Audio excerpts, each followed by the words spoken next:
Magandang araw sa inyong lahat, mga giliw naming tagapakinig. Muli po mga kaibigan, narito na po ang pagpapatuloy at ikalimang yugto ng liyang kasaysayan na ipinadala ni Jesse dito sa ating dulang Love and Memories.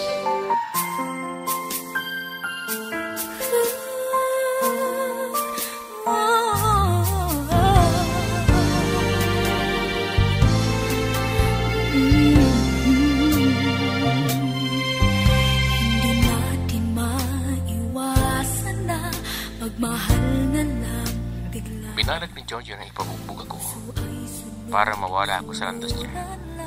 Pero nagkamali sila dahil kamukha ko ang lalaki. Pero walang naparusahan sa inutos ni Jojo. Samantala, ay gusto ng mama ni Lorna na magkaroon ng nobyo si Lorna. Halos sabihin na sana ni Lorna. Pero hinihintay pa ang pagdating ko. Kaya nang dumating ako, ay agad niya akong inimbitahan sa bahay nila.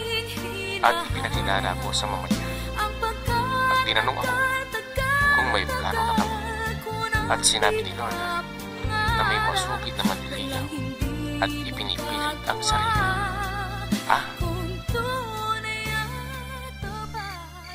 Mama, siya po si Jessie, ang nobyo ko. At isang seaman. May mataas na posisyon sa kumpanya nila.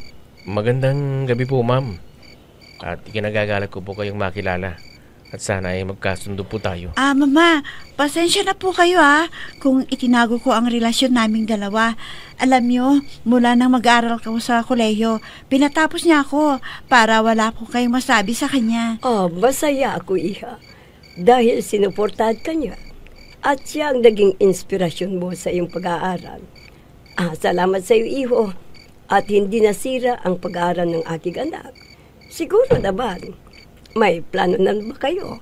Opo, Mama. Nag-usap na kami ni Jessie na kailangan na naming magpakasal. Dahil alam nyo, may lalaking pinipilit ang sarili kahit alam niya na may nobyo na ako. Dapat na mabigyan ng leksyon ang mukong na yon. Ipinipilit ang sarili kahit may nobyo ka na. Sige, ako ang bahala sa kanya para hindi na siya makalapit sa iyo. Anong ibig niyong sabihin, Mama? Ano pong gagawin niyo sa kanya? Ano?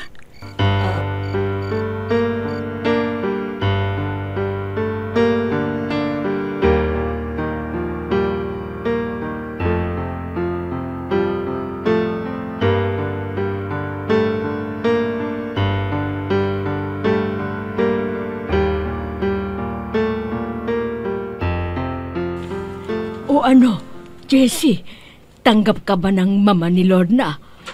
Wala na siyang maraming pagtatanong tungkol sa iyong pagkatao. Sa palagay ko, inay, ay sinabi na lahat ni Lorna tungkol sa akin. Kaya sinabi niyang masaya siya dahil ako ang napili ni Lorna. Mabuti naman kung ganon. Kung hindi siya kontra sa inyong pagmamahalan dahil mahirap pakisamahan kung kontra sa iyo ang magiging biyanan mo. Naku, hindi po, inay. Ang ganda nga ng kwentuhan namin At wala pa akong nakita na mali sa kilos niya sa akin. Hindi po siya kontra sa akin. Mabuti naman kung gusto ka rin ng magiging biyanan mo para wala kang problema. Siguro, nakita niya na maayos ang tsura mo, na may sasakyan ka pa. Opo, inay. Talagang pinag-ipunan ko ang pambili ng sasakyan para hindi ako laitin ng mama ni Lorna.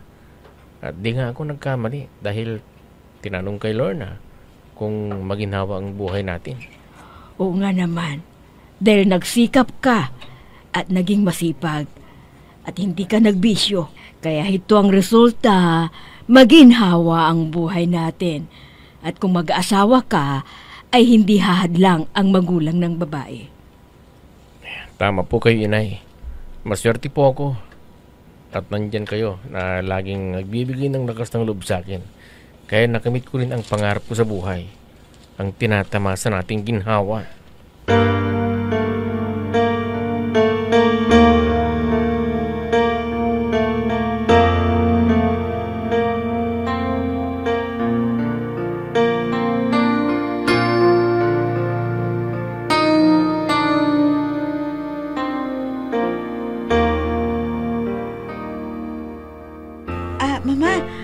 masasabi niyo kay Jessie?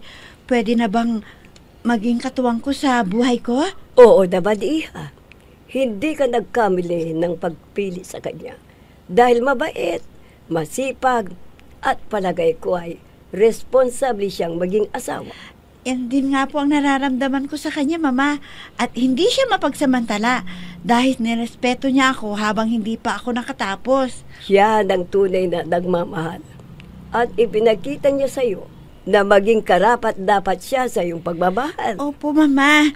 At sana maging masaya ang bubuin naming pamilya. At dapat magpakasal na kami sa lalong madaling panahon. Oo, dapat iha. Para wala nang hahabol-habol sa iyo na makulit na maliligaw. Tama kayo, Mama. Hindi raw niya matatanggap kung mabibigo siya. Kaya mag-ingat kayong dalawa ni Jessie. Kung kayo ay lumalabas, baka nandyan lang sa paligid na naghihintay magkakataon. Huwag kayong mag-alala, Mama. May kausap na pulis si Jessie para magtanggol sa amin. Kaya wala nang problema.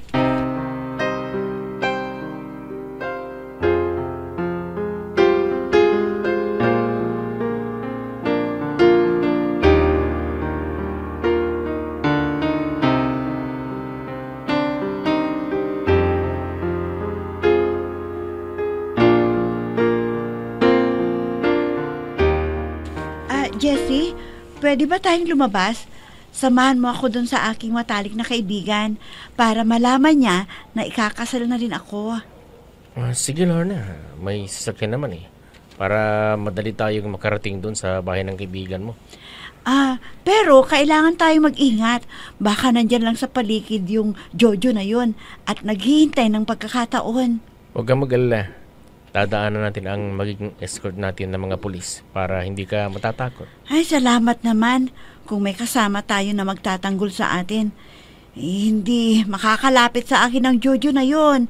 Kaya hindi ako tuloy naladalaw ang kaibigan kong si Jenny. Hindi ngayon ay magkikita na kayo at masusurpresa pa sa inyo. Sigurado na na-miss ninyong masyado ang isa't isa. Oo, alam mo mula nang nagbanta ang Jojo na yun sa akin, hindi ko na magawang dalawin ang kaibigan ko. Pero, nag-uusap pa rin kami sa cellphone. Pero iba pa rin yung nagkikita ng personal na gaya natin. Hindi tayo kontento sa video call lang. Pero nagtitiis tayo. At may panahon ng ating pagkikita. Pero, nanguli rin tayo sa isa't isa.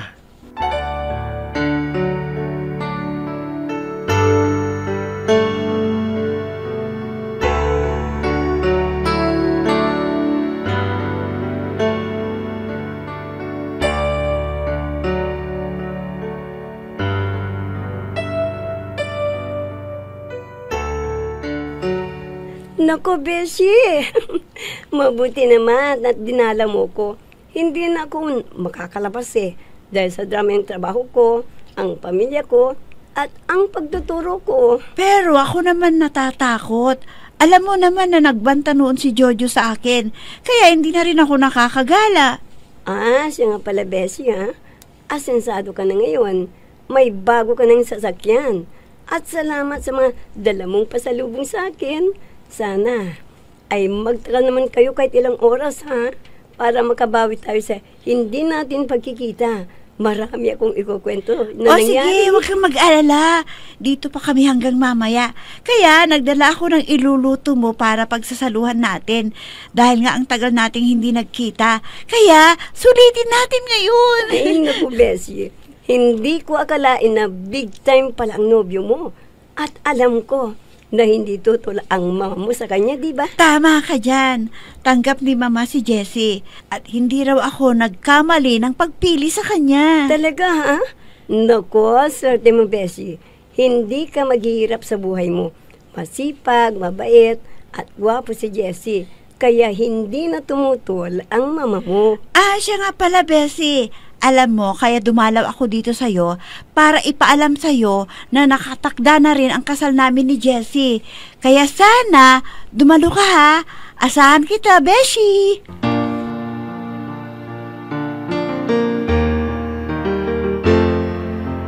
I'm so blessed I have you, 'cause you gave the world to me.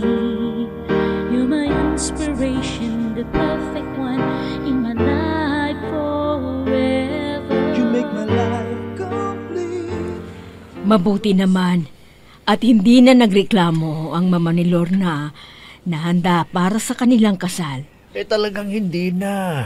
Dahil bongga naman at isang sikat na huli gaganapin yung reception Mabuti na lang at pinaghandaan ni Jessie ang lahat. Wala tayong naging problema dahil nag-ipon na siya habang nag-aaral si Lorna noon. Tama ka, Minang.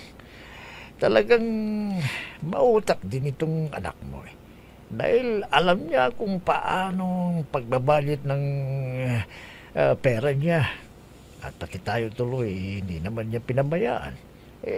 Sana maginhawa yung kalagayan nila ngayon.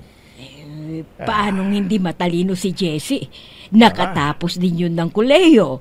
Dahil din sa gusto nating mabigyan ng magandang kinabukasan, kaya nakamit niya ang tagumpay. Dahil sa kanyang pagpupursige. Oo, Minang. At saka, lagi naman tayong nagpapasalamat sa Diyos Dahil sa biyaya na nararanasan natin ngayon at lagi tayong ligtas sa kapahamakan. Siyempre, talagang ganyan. Kung ano man ang natatanggap natin na biyaya, ay tumutulong din tayo sa mahirap ang buhay para tuloy-tuloy ang biyaya sa atin ng Diyos. Dapat lang. Dahil nung tayo nangangailangan, may tumulong din sa atin. Kaya kailangan tumulong din tayo, hindi ba? Ay, oo. Ay, siya nga pala. Halika na dun sa kusina at nang makakain na tayo, maghahain na ako.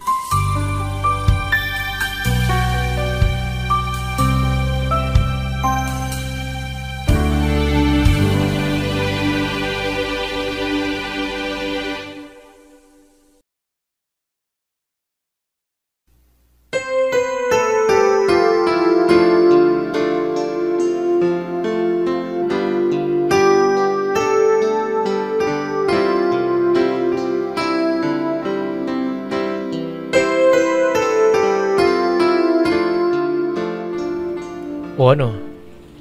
Tapos mo na bang nakuha ang pangalan ng mga kinuha mong ninang natin? Oo, Jessie.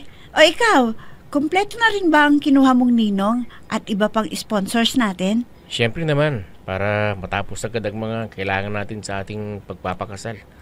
At mamaya, idadaan ko na sa printing press para magawa na ang mga imbitasyon. Ay, nakakapagod din pala ang maglakad ng mga papeles na kailangan para sa pagpapakasal. At ang huli nating pupuntahan ay yung seminar para sa family planning. Saka na tayo magpahinga at hintayin na lang natin ang naitakdang araw ng ating kasal. Oh, anong masasabi mo, Han? Siyempre pa, napatunayan mo uli na talagang mahal na mahal mo ako. Sana habang buhay mamahalin mo ako kahit maputi na ang aking mga buhok. Oh, asan bang mama mo? Hindi pa ba siya umuwi dito sa bahay niyo? Nandun sa kwarto niya, nagpapahinga. Dahil pagod daw siya sa pamamasyal na kasama ang mga kaibigan niya. Sayang, gusto ko sanang matulog dito para makatabi ka na sa aking pagtulog. Pero may gwardiya pala. Tumigil ka nga dyan sa kalukuhan mo. Saka na lang, pagtapos na ang ating kasal. Okay?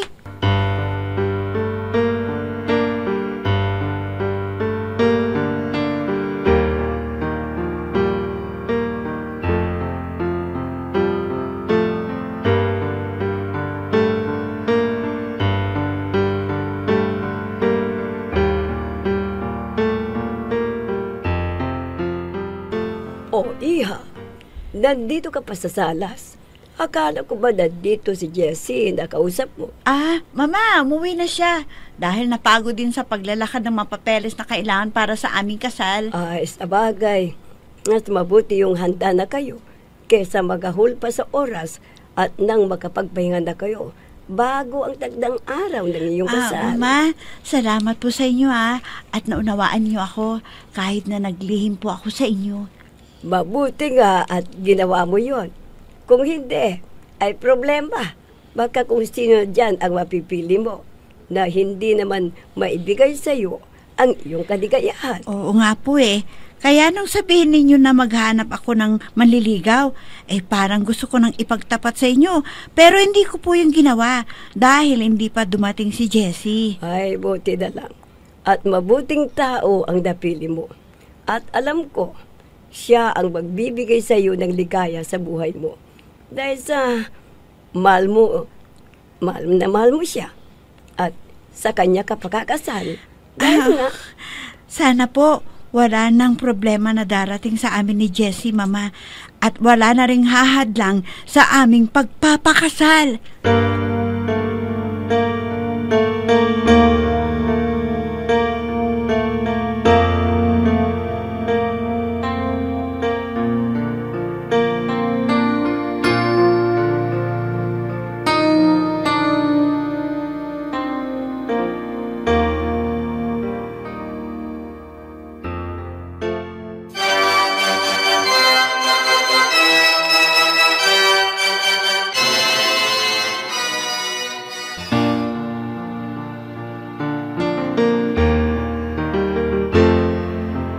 I'm so blessed I have you, 'cause you gave the world to me.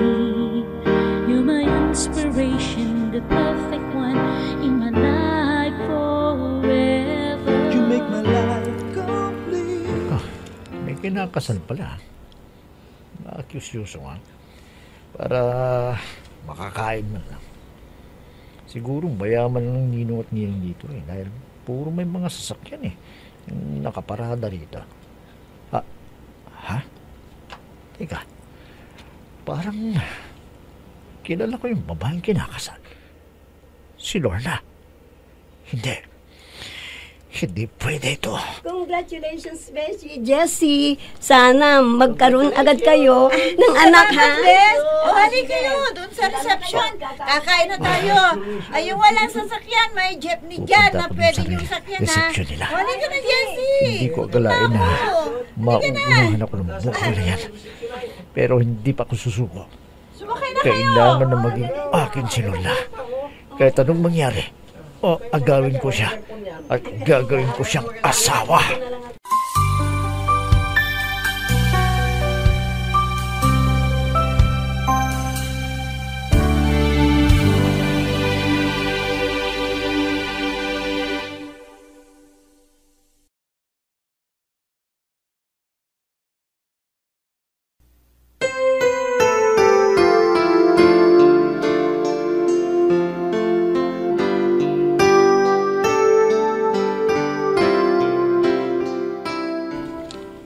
Magtagumpay kaya si Jojo sa kanyang binabalak?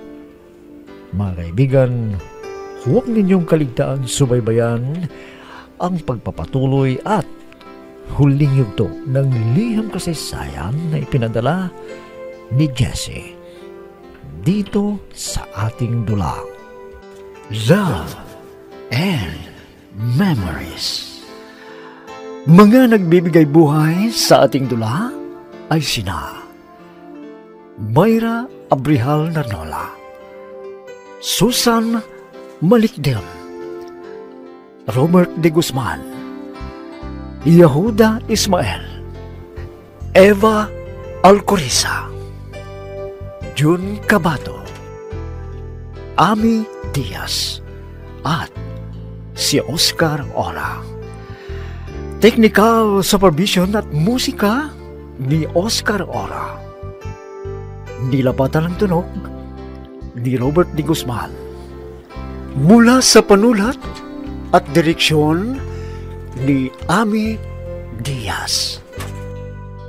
Love and Memories. Inihahandog sa inyo ng F3 Recording Studio para sa Pambansang Radyo ng Pilipinas, Bombo Radio, Philippines.